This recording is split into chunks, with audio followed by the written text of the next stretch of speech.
So today we're going to talk about the fasting influence over growth hormone. Now, why is that important? Because as you age, growth hormone decreases more and more and more and more to the point where you're in your 60s or 70s or 80s and there's not much left. And the problem with that is that it affects your proteins, your skin. So your skin starts looking older, your joints fall apart, you lose muscle mass, you lose your hair. But other than that, you're doing good. Growth hormone helps to preserve proteins that help you look youthful. It actually helps with body fat, so it's one of the main fat-burning hormones. It also helps in building lean muscle mass, thus the word growth hormone. And it preserves muscle, so it prevents the loss of muscle. It also is involved with bone density, making sure your bones are dense and strong, and collagen, which is involved in a lot of different things, including your skin. So without collagen, your skin can look old very quickly. Growth hormone peaks at puberty, and every year it decreases. It spikes when you're sleeping. It's suppressed when you're eating, especially carbohydrates. You can spike growth hormone with high-intensity interval training. You can also suppress growth hormone with stress, but you can dramatically increase growth hormone through fasting. I'm going to put some links down below referencing some of the studies, but it's been shown that in a 2-day fast, you can potentially increase growth hormone by 200%, in a 3-day fast, up to 300%, and in one report, with a 7-day fast, there was a spike with growth hormone by 1,250%.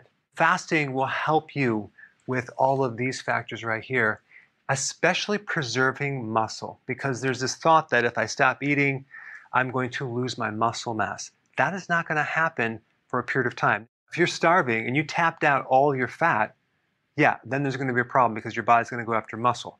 But if you have fat to be tapped into, your body won't necessarily go after your protein for fuel.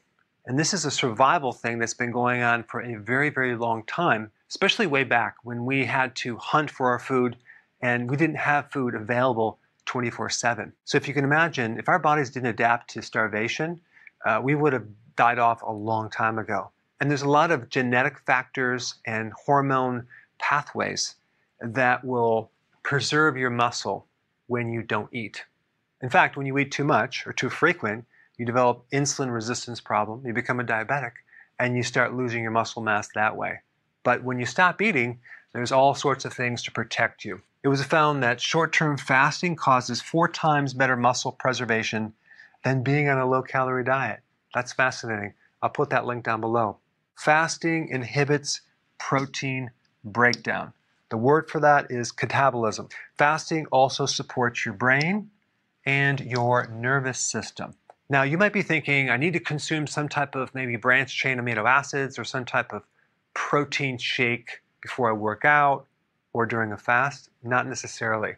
The dietary recommendations for protein should be between 0.6 to 0.8 grams of protein per pound of body weight per meal. So just multiply your weight in pounds by 0.6 or by 0.8 and come up with the amount of protein in grams that you need to consume per meal. What determines if it's going to be 0.6 or 0.8 has to do with how big you are, how fast your metabolism is. If you are younger and you have a fast metabolism, go with this right here. If you are older, you're smaller, and you have a slower metabolism, you can use this one right here. Or just use 0.7 if you're unsure. And that will give you a rough estimate of how much protein you actually need. So to preserve and retain muscle mass if you're fasting, you don't need to be constantly consuming massive amounts of protein. You need sufficient protein. You also don't want to eat too frequently. You want to do fasting. You want to do exercise, especially high-intensity interval training. You want to avoid carbs. You want to get more sleep. You want to try to keep your stress as low as possible.